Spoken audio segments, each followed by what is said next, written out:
Hallo almal, baie welkom by ons Digidiens.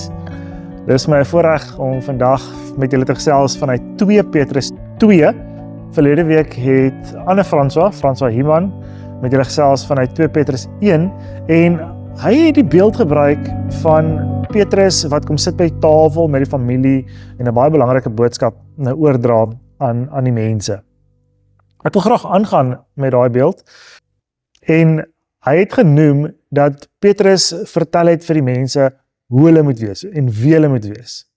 Nou vandag in 2 Petrus 2 vertel Petrus vir die mense rondom die tafel waarvoor hulle moet uitkyk, waarvoor hulle moet pas op.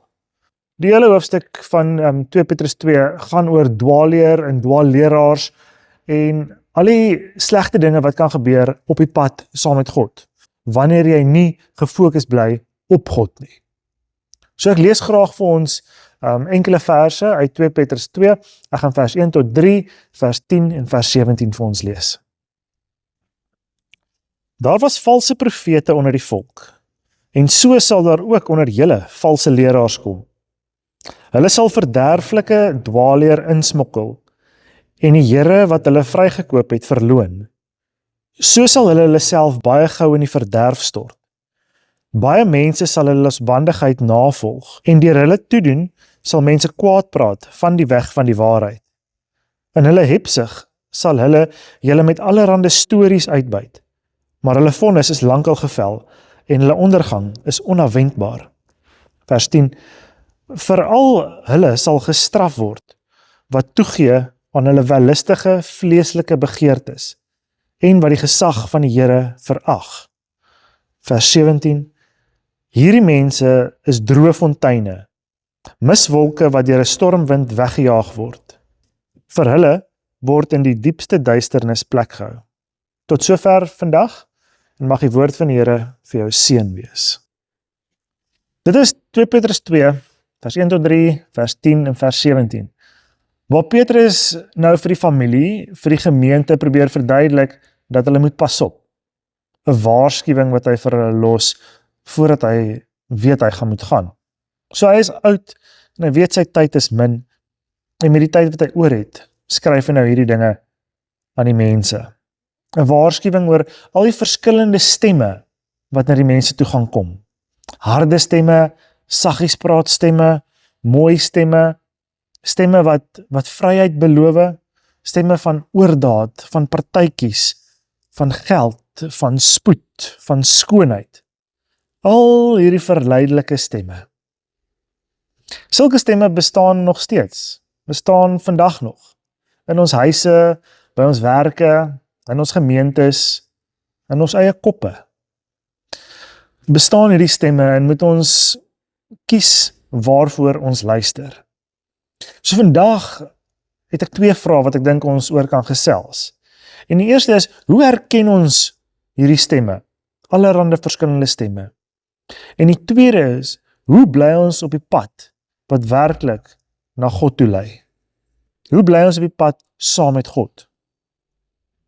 Nou elke dwaalleer klink soos 'n advertensie op 'n Saterdagmiddag tydens die rugby. Hierdie pad is makliker en beter en vinniger en altyd lekkerder. Dis wat beloof word deur dwaalleer. En dit is nie 'n uitnodiging na waarheid nie, maar dit is bloot 'n sosiale media strategie om jou in te trek in dit wat verkoop word met halwe waarhede. En Petrus beskryf hierdie patroon in 2 Petrus 2. Dwaalleraars beloof vryheid, terwyl hulle self slawe is van die verderf. En dis die kern van elke dwaalleer, reg deur die eeue.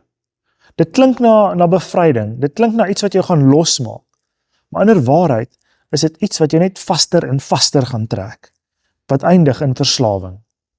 Dit klink na meer lewe, maar dit trek jou dieper vas. Vryheid word beloof, maar eintlik word daar boeye aan jou enkels gesit. Nou daar is 5 kenmerke wat Petrus vir ons gee, waaraan ons dwaalleer kan herken. Petrus is nie vaag daaroor nie.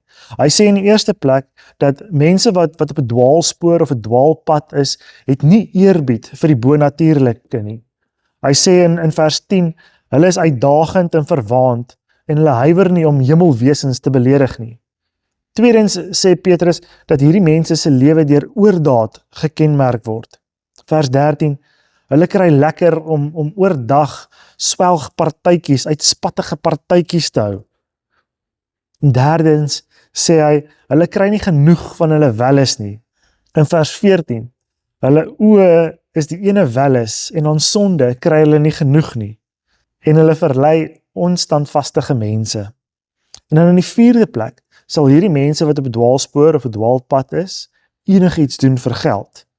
In vers 15 sê hy, hulle het die pad van Bileam gevolg. Bileam wat 'n profeet was, maar wat sy profetiese opdrag prysgegee het om geld te verdien, om geld te maak. En dan vyfde ding wat ons raak sien, wat Petrus vir ons uitwys, is dat hierdie mense 'n gejaagde lewe lei. 'n Gejaagde lewe vol wind en spoed, wat vrugteloos is. Dis wat ons gelees het en wat Petrus skryf in vers 17. En die beeld is skerp. Hierdie mense se lewe is soos droë fonteine in wolke wat deur 'n stormwind weggejaag word. Baie beweging, maar min lewe. So dis 5 tekens wat Petrus vir ons gee, wat ons kan raak sien, wanneer ons vermoed hier word 'n lewe geleef, wat besig is om te dwaal. Of hier word iets gepreek of gesê of vertel, wat besig is om te dwaal van die waarheid van God af. Nou hierdie lys wat Petrus vir ons gee, is nie 'n lys vir ons om te gebruik om ander te etiketeer nie. Dis eerder 'n spieël wat hy vir ons gee, sodat ons die heeltyd na onsself kan kyk en onsself kan afvra, is ons dalk besig om te dwaal in ons lewe? Is ons besig om te hou van middagpartytjies met klomp drank waar daar uitspattig gelewe word? Is ons besig om alles ten enige koste te doen, sodat ons net meer en meer geld kan maak? Dis 'n spieël wat Petrus vir ons gee, om te kyk na ons eie lewe. En dan gaan Petrus nie net teoreties te werk nie. Hy gee 3 konkrete voorbeelde van hoe daar geoordeel was uit die verlede, deur die Here self, vir ons om te gebruik, sodat ons vanuit die verlede die toekoms kan ingaan met hoop en vertroue. En die geskiedenis is nie bedoel om ons bang te praat nie. Dis bedoel om ons eerder te anker in God, in die waarheid wat hy vir ons gee. Sodat ons vandag se stemme wat ons hoor, wat partykeer hard praat, wat partykeer skree, wat ons uitlok en aanlok, sodat ons daardie stemme kan toets teen die klanke van die verlede. In vers 4 noem Petrus van selfs die engele wat gestraf was deur God. Dat selfs die hemelse wesens nie bo God se oordeel was nie. Petrus noem van Noag en die hele wêreld se mense wat deur God veroordeel was. Hoe die wêreld nie geluister het na die waarskuwing van God nie. En hoe daar gevolge was. En hoe Noag en die 7 ander gered was, omdat hulle geluister het na God.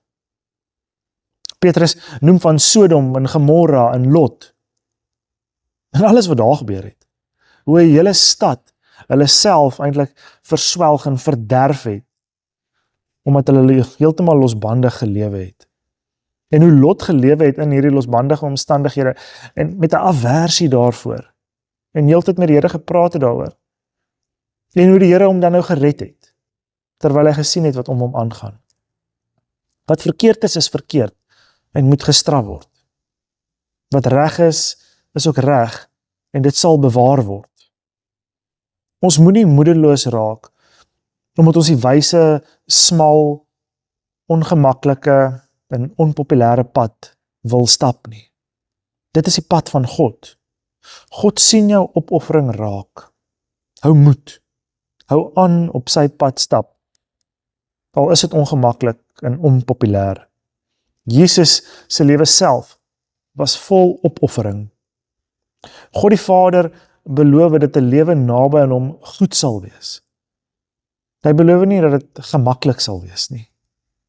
Die toets vir hierdie stemme wat ons nou hoor, sal veroordeel word, is ook nie nuut nie.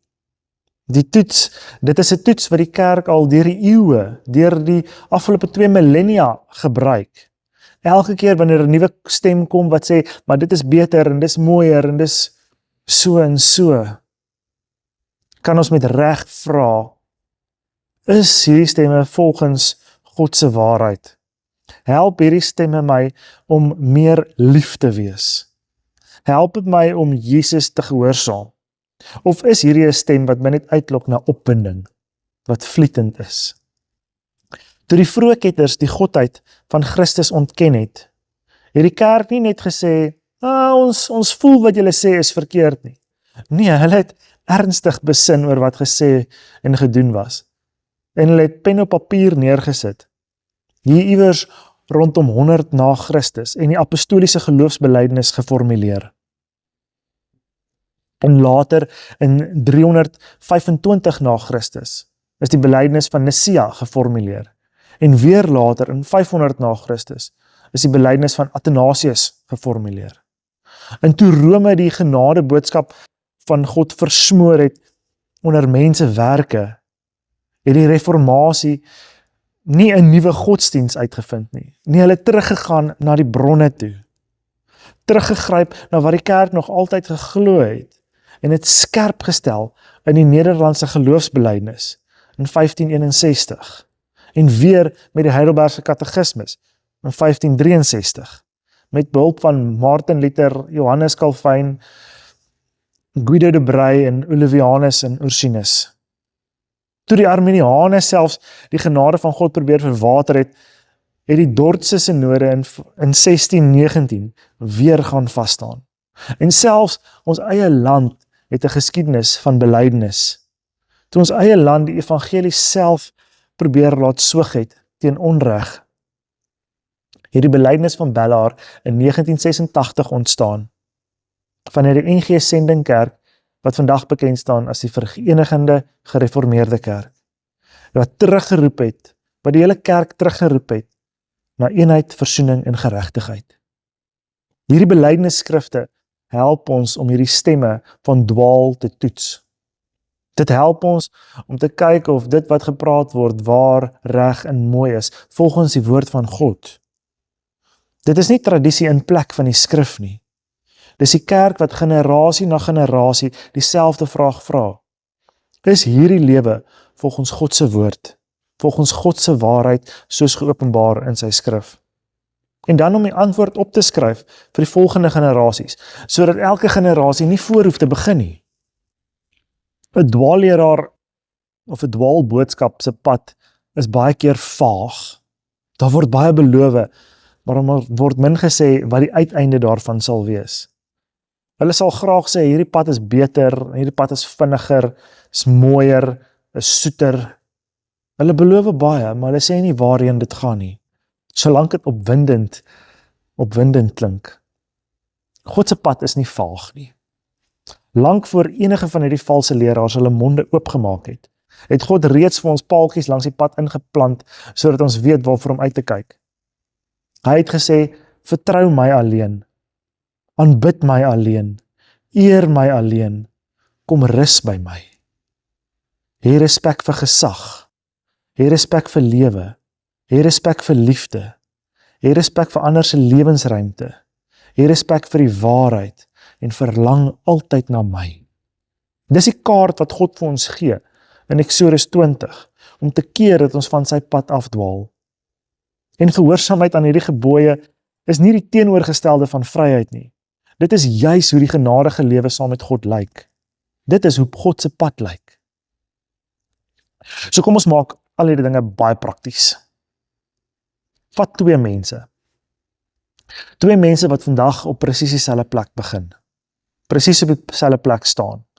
Die een word elke dag 1% beter. Lees 'n bietjie meer Bybel, bid 'n bietjie meer, is 'n bietjie meer eerlik, kan hulle self bietjie meer beheer. Die ander een bly op presies dieselfde plek. Raak nie slegter nie, maar raak ook nie beter nie. Net onveranderd. Geen groei. Maar ook geen verval wat jy dadelik kan sien nie. Na jaar lyk hierdie paai skaars anders, maar na 2 jaar begin hierdie verskil definitief wys. Maar vat nou 'n derde persoon. 'n derde persoon wat elke dag 1% dwaal. 'n klein bietjie toegewing elke dag. Een keer minder bid op 'n dag. Een keer meer verskoning maak vir iets wat na opwinding klink. Na 'n jaar is daardie persoon nie meer wie hy of sy was nie.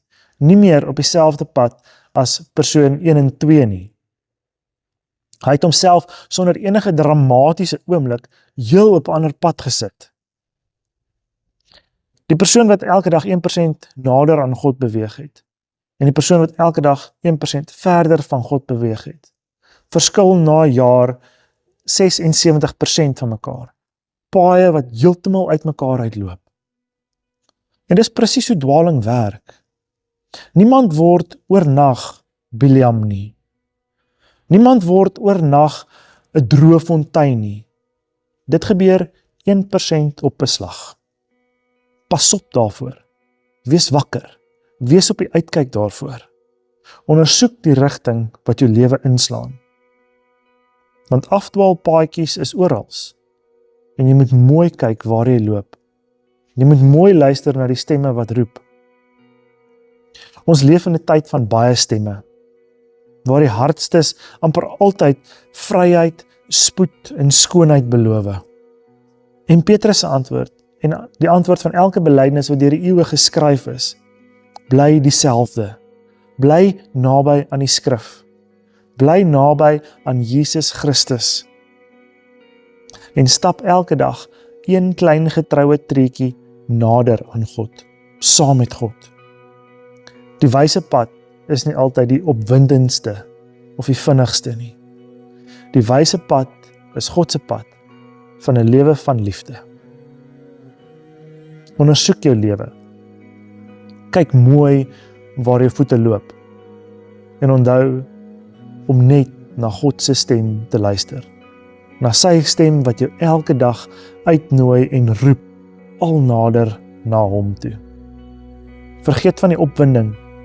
Vergeet van die spoed. Bly naby aan die Here. Stap saam met hom elke dag een getroue tree op 'n slag. Mag die genade van ons Here Jesus Christus, die liefde van God ons Vader en die teenwoordigheid van die Heilige Gees met jou wees elke dag op die pad wat jy stap. Totsiens, tot volgende keer.